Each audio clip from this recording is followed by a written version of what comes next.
welcome to eHealth Indonesia 2020 Goes Online. This is University Webinar Series. My name is Puji, and I'm going to be moderating this webinar. This webinar is going to be presented by University of Southern Denmark. We have the representative of University of Southern Denmark in the room. Hello, welcome. Hello. Hi. Hi. We have quite a few people right now. Would you like to please introduce yourselves? Yes, sure. Well, I am Rune Wulf Christensen. I'm the international coordinator from the Faculty of Science, and with me I have my colleague from Faculty of Business and Social Sciences, Julia Tinjakova, and I have Kim Erik Jensen, who is from our admissions office, and I have our student Sofia Madjar, who will do the presentation in a while. Right, thank you very much for all of you for coming and presenting this webinar. For those of you in the audience, please stay tuned until the end of the webinar session because we will hold a Q&A session. If you have any questions about the presentation or anything related to Denmark's higher education, you can submit your questions in the YouTube live chat section anytime throughout the presentation. And now, please welcome the representative for University of Southern Denmark. Anyone, would you like to go first? Yeah, well, I will introduce. So I am Rune, as I just said. And with me I have Sofia, who is a master student, international master student at our program in computational biomedicine. Today we will tell you about how it is to study in Denmark and what characterizes studying at our university, the University of Southern Denmark. And please ask questions along the way if you have any, but we also have the Q&A session afterwards. Yeah, Sofia, would you take over from here? Yes, of course. So, hi everyone. My name is Sofia and I'm a master student here. And I will start the presentation now. Yes, like this. Okay. Yeah, I hope you can see everything. So yeah, this is the brief introduction about us. Yes, I study, I'm doing my master's in computational biomedicine. So it's a science course, but I'm going to talk about the experience of studying here, not just being a science student. Yes, you can see the map of Denmark. And currently I'm in Odense, in the middle of Denmark. But SDU has campuses all over the country, 6 modern campuses, and with 32,000 students, and quite a few of them, 15% are international, so you won't be alone. And out of the 115 programs, 62 are in English, so you can choose from quite a wide range of programs. And yeah, we will share the links, the useful links later, and which courses are there and how, yeah, about the courses. And yes, the types of programs, the bachelor is the first one. It's 3 years or 3.5 years, depending on which field you want to be in. And then after that, it's the master's, which is 2 years. And then you can choose to take a PhD position, which is 3 years. And what I really like about that, I also have some hopes and dreams of maybe doing a PhD here, is that it's just like a job, so you can easily apply. And because in other countries, in my country, I'm from Hungary, we have to make some more complicated application processes, but here it's, I mean, as easy as applying to a job. You send your CV and your letter, and then you get chosen. So yeah, as I mentioned, there are a lot of courses taught in English, and in all fields you can imagine: business and social sciences, engineering, health sciences, humanities, and natural science. 14 are bachelors, and 48 are master programs you can choose from. So really, that's what I also like. Back home, I had so less opportunities, because, for example, I couldn't have studied computational biomedicine as it is. I should have chosen biology and went into and specialize in, but only just in some subjects. So here, I think it's nice that you can really go into specific fields. And yeah, you can see some pictures about our campuses. The one on the right is actually in Onza. This is the engineering building. The left one is Colding. And there's also a picture of a lab, which I would like to point out and emphasize that the facilities here are quite modern and comfortable. Also, if you work in a lab, you know that you need to have the equipment and the space for you to work, so you don't have to share the bench with a lot of other people. So it's really nice here working and studying, because everyone has their own little space, and that's really nice. It makes studying here really comfortable and professional. And more about the study environment. Studying here is different. Even I know you guys are not in Europe, and I came from Europe and I stayed in Europe, but still it was a big shock for me that there is a dialogue going on with the teachers and the students. So it's a very friendly yet professional environment, but it's not strict or rigid. There isn't a hierarchy between the students and the teachers.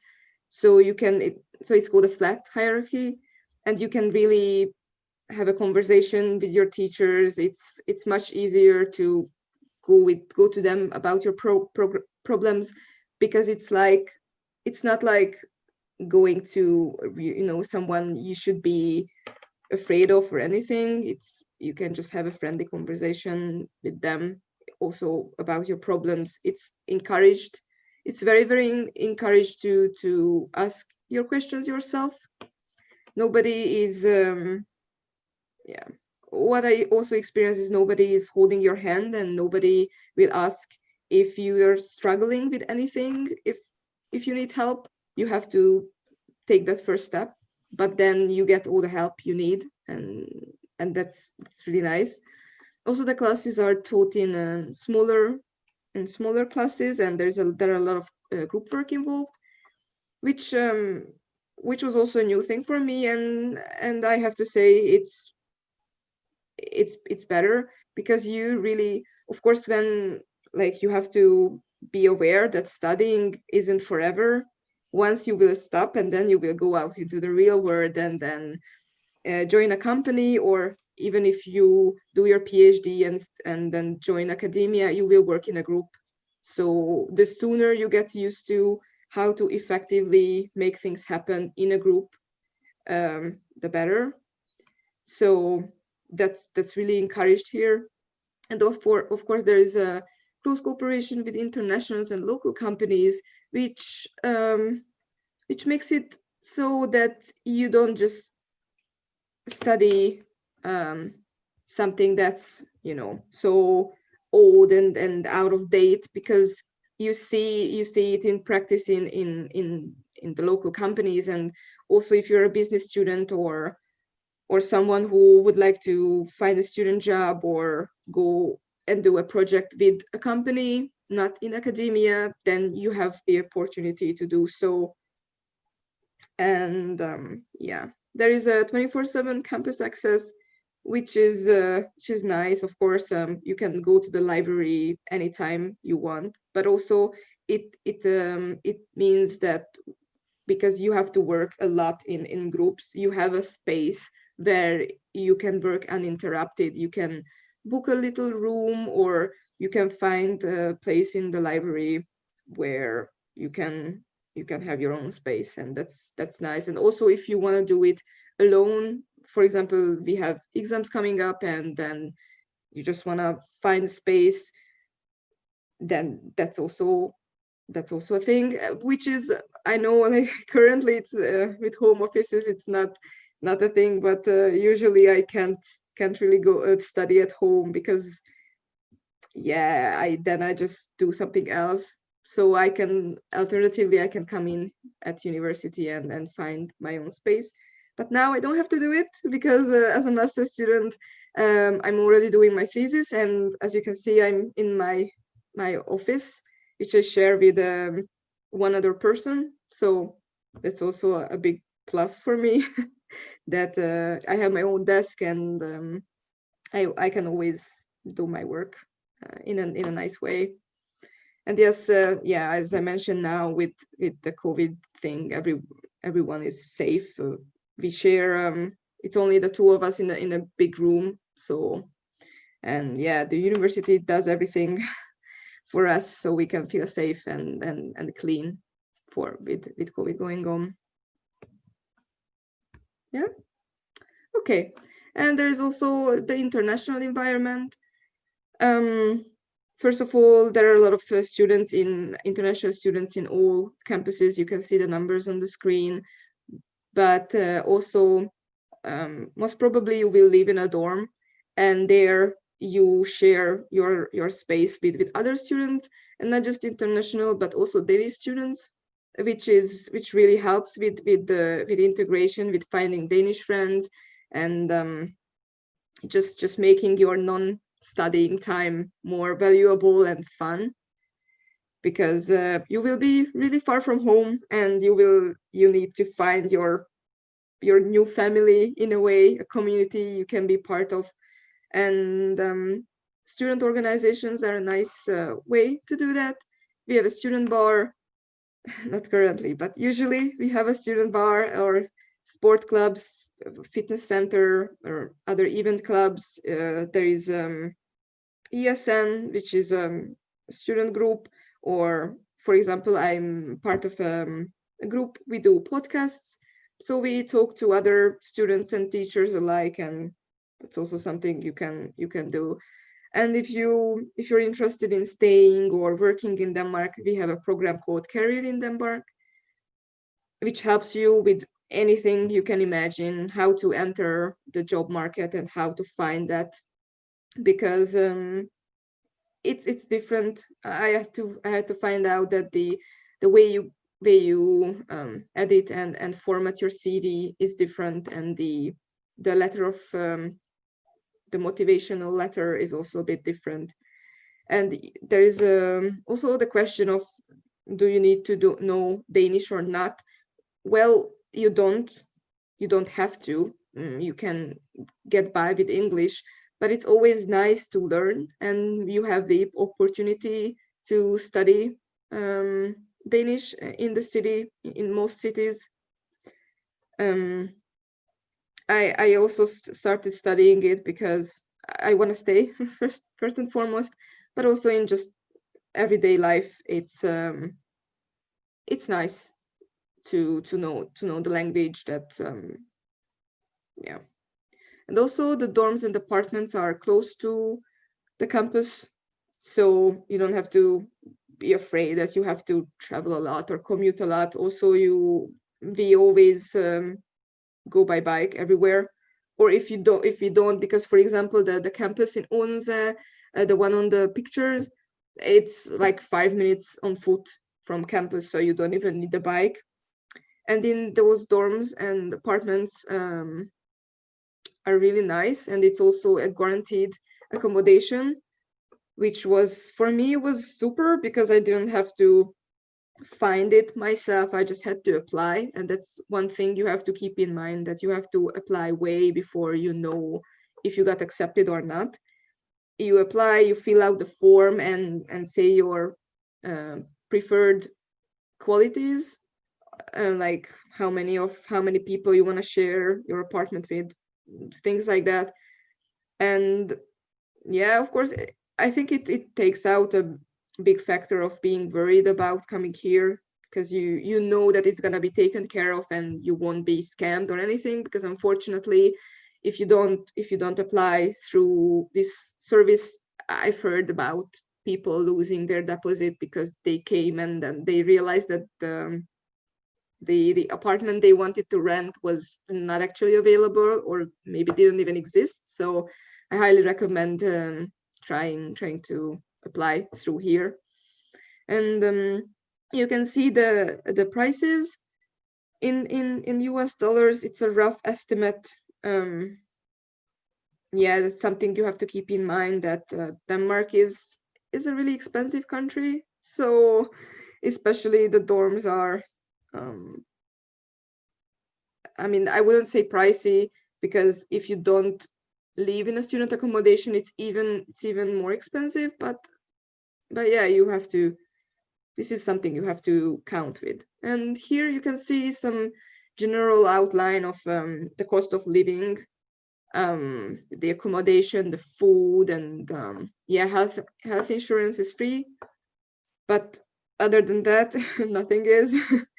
As I mentioned, I bike everywhere, even if the weather isn't the best. And well, here you don't say that the weather isn't good. You say that your clothes are not perfect. So you just have to get dressed, get waterproof coats and pants and shoes. So and for that you need a bicycle. You can rent one or buy one, and of course you have to count with that's an upkeep and everything. And also dining out is like $30, or yeah, soft drinks. There are always some cheaper opportunities. For example, the student bars, student cafes, they offer the same quality of cafes and beers, but cheaper. It's also a nice place for you to hang out and meet people and just, yeah, be together. But yeah, there are ways to save money, but you have to, these are the numbers you have to calculate with.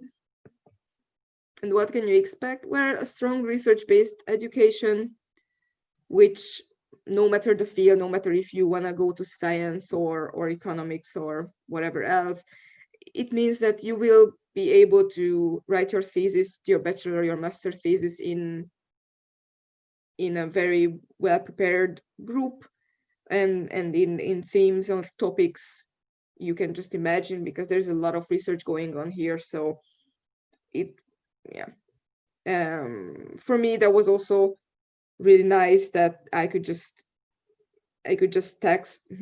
email a professor and told him that, hey, I would like to study Python and something with that.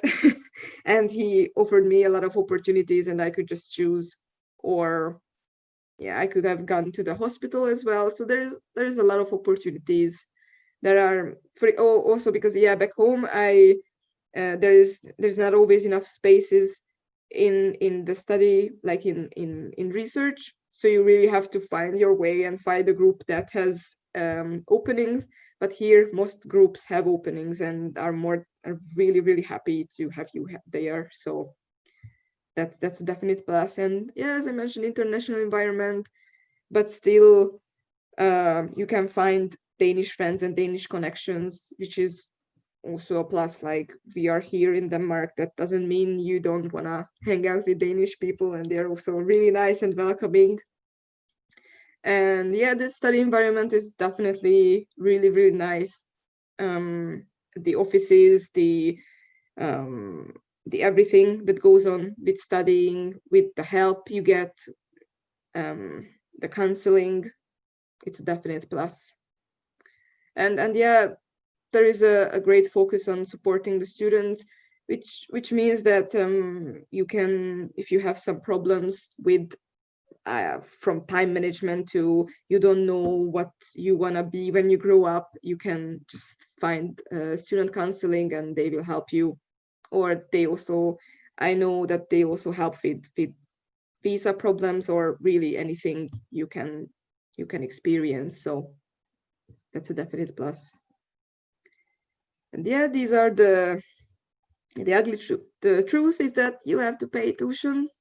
for the different programs, and you can see here a general overview. It also depends on what you want to study, but I think if you look it up on our webpage, you can find more information about this, or maybe even in the chat, someone will help you with the exact numbers, but these are what you have to count with. Yeah. And no. And the application, you can see here the dates. You need the transcript and a language, English language environment requirement. That's you can choose any of the really big international language exams. Personally, I would definitely recommend IELTS, because for me, for my personal taste, that was the easiest. And yeah, it's also an exam where you cannot fail. You get a point, and that just has to be bigger than 6.5. So that's really nice. And of course, maybe some other documents you need, but everything is you can find every information about that on the website, or now the moderators will help you if you have direct questions about the documents. Yeah, this was it. You can see some information and our contact information if in the future you would like to contact us. So that was it. Thank you for paying attention to me. Right. Thank you very much, Ms. Sophia, for your presentation. Does anyone want to add anything? No, I think Sophia covered it pretty good. I have just one question, Sophia, about studying Denmark. What has sort of surprised you the most by coming to Denmark to study? Well, definitely the study environment that I was really used to. That when even if we had a practical class, I had a teacher, and they were standing in front of the blackboard and explaining things, even writing the calculations. And then they asked, "Do you have any questions?" And then we moved on. Here, there is no such thing. They tell you what problems to solve, and then you start on your own. And if you get stuck, they will help. But they really teach you to do that first step, that you have to be independent in thinking and also in doing everything. As I said, that yeah, whenever I have a problem, I have to be the one to tell that problem, to ask the question. And that really helped me to like grow up. Even I wasn't that young when I came, but in a way that I had to be more independent in thinking and in action. That was most surprising, but it was a good surprise. Shocking, but a good one. Okay, thank you. All right. Thank you very much. Yes, Mr. Renan, do you want to add anything? No. I just wanted to say that we can have questions, whatever. All right. Right. Thank you very much, Mr. Runa and Ms. Sophia, for your insightful introduction to SDU and how to study there. Now let's begin with Q&A session. We already have a few questions from the audience. There's this particular theme that comes up again and again, and it's about funding. So the first question on funding is about the scholarship opportunities or tuition waiver that's available for Indonesian students to study at SDU for both for all levels like bachelor, master's, and PhD. Well, I can answer that. We do have a few scholarships, not too many, but we have some, but they are all dedicated to engineering programs. So it's only for engineering students. That goes for master programs. For PhD, as Sophia mentioned, you can say that all PhD programs are covered by scholarships because they are actually considered as a research job in Denmark. So you're actually hired for a PhD.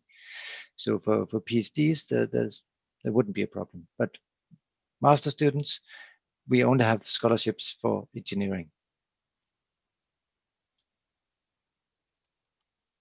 All right. So, in relation to that, somebody else from the audience asked that in the website it is said that Danish government scholarship can only be applied for the masters in mechatronics and electronics for non-EU slash EEA students. Any chance of waive tuition for non-EU slash EEE pursuing any majors outside of that? Right now, it's only possible to use the scholarships for those two programs. Yeah. Right, noted. Thank you very much. Right. So other questions are about registration. So in SDU, you welcome students for all level of higher education, from bachelor's to PhD. I'd like to elaborate more on the bachelor's degree. So for Indonesian high school graduates, can they apply to bachelor degree programs with their degree certificate or their national final exam results? And for those with IB or A-level international curriculums, can they apply with their prediction scores? Well, we do accept all recognized degrees, also high school and secondary school degrees. So yes, of course they can. The deadline is 15th of March, so you have to apply quite early. And if you haven't finished your high school by then you can apply and get a conditional offer. But we do recognize all degrees from all over the world. I see. And what about the prediction score for IB or A-level curriculums? It's actually quite seldom that we look at the grades in Denmark. It has to do with I think the academic culture in Denmark. So we don't use grades as an indicator for admitting people. It's only in a few programs where we actually use grades. So grades are not that important in Denmark. That's actually very encouraging to hear, because some people might be intimidated by the idea that studying abroad and studying in English, something that's not your mother tongue, and pretty much half the world away, it could be a little bit concerning for some people. But knowing this point, that it's not really much of a matter, and scores can hopefully be encouraging for them to apply to SDU. Yeah, well, we are a small country, and that actually means that both in the school system, but also in the job market, we can't afford only to look at grades and scores, because that in Denmark we don't believe that it says everything about a person. So in Denmark, it matters more what you know and who you are and your competencies than what your grades are. Yeah, it's a big difference, I know. Yeah, I think it's more of an incentive for people to be interested in studying in Denmark. And after bachelor's, let's discuss a little bit more on master's degree applications. Do applicants need to include recommendation from their employer or former lecturer? Because for some people it might not be possible to ask for recommendation for either of them. Yeah, we don't use that in the Danish system. So we will only look at their bachelor diploma and see if they have the competencies right for entering a program. So in a few programs will also ask for a motivation letter, but that would be pretty much it. We don't use recommendation letters. Right. Do you also allow major changing application? For example, if someone had non-engineering background from their bachelor degree, but let's just say they have certain years of experience doing engineering-related job, and they want to study engineering-related subject, would that be at all possible, or do you consider that as a case-by-case basis? Well, it's actually hard to change direction in the Danish system because we would look at the bachelor diploma, and we're not in the Danish system allowed to look at work experience when we admit people into master programs. So it can actually be hard to change. We do have a few cross-disciplinary master programs where you can enter with different backgrounds, but in general, it's quite hard to change direction. I see. All right. We have covered the questions on funding and registration so far, so we'll discuss the exciting part of studying overseas, which would be life as an international student. So, how is the first months for international students at SDU going to be like in terms of common challenges, things to adapt with, and how to get used to the education system? Well, I think, should I answer this? Or? Yeah, sure, definitely. So, well, definitely the first, they always say that the first winter is the hardest, because you have to get used to the weather, that it's always windy, it can rain any time of the day, and of course that you are so far away from home. But this is just something you have to prepare, that yes, it's gonna be hard, and this is what's gonna happen also, that the winter is so dark. That's something, but I think in my experience, if you just prepare for that, and then you know that, of course, there's gonna be some social events, so you go and then you talk with the other internationals and say, oh my god, it's raining again, and you just discuss your problems, or you say, you have to be open about this. But definitely it's gonna be a bit hard mentally. Like, for example, for me, it was a really hard masters, so the first few weeks I was so in shock, both culturally and both in terms of education. But you can get through it if you join some groups. For example, you can volunteer at a student cafe, and there immediately you are part of a group, and you have social events, you have social dinners, or they also organize a lot of events. So I think I would also tell new students that when you come, just be outgoing and really go to these events. They're also free, so you don't have to, you have to maybe drink a beer or a soda there, but definitely not have to, it's not like a concert ticket. So I think that's what you should be aware of, that it's going to be hard and dark and rainy, but with other people, you can used to it. All right, thank you, Ms. Sophia, for sharing your experience. I believe that this is that you are already entering winter right now in Denmark. Oh yeah, yes. And I believe this is not your first winter anymore.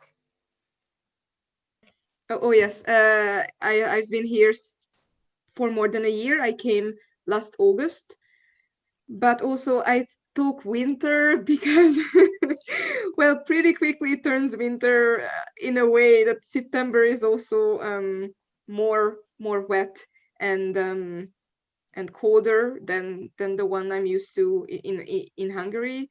So that's why I always start out with winter, because it gets winter pretty quickly, but there is no snow. And also for me that was surprising, that it gets darker and there's a lot of rain and everything, but then it's constant, so it doesn't really change. Maybe in December it gets darker, yes, but not colder. There is no rain, and there's no snow or freeze, ice or anything, frost. But and it's always, if it's not raining, it's just something falling from the sky. It's just wet. But then when it's like sunny, it's pretty beautiful. And then people go outside, even like during this I was at uni, and then we go outside and have lunch outside, because you have to make use of that limited amount of sunshine. Sounds exciting. Thank you very much for sharing your experience. Well, now that it's not your first winter anymore, is there anything that you wish you could do differently? Like, what kind of things that you wish you could prepare yourself better? So for those aspiring students could learn from your experience. I would definitely go out more. Not in a way of partying or anything, just do more social things, even more. I tried, and I tried to really go out as often as I could. But even, with lockdown and everything, I would say go out even more, and meet even more people, join more social events. Because as I mentioned, yeah, we have this student cafe, and they had something planned every other day. They had social dances, or there's a Friday science. Oh I'm yeah. whatever it's called. Yeah, and they have a scientific like a lecture, but it's really very informal, and also it's with beer. Yeah, it's science and beer. Yeah, it's called Science and Beers, and then you listen to science, but you drink beer. And that was also something that surprised me, that sometimes there is social events at university, and then you drink beer with the teachers. That was a shock.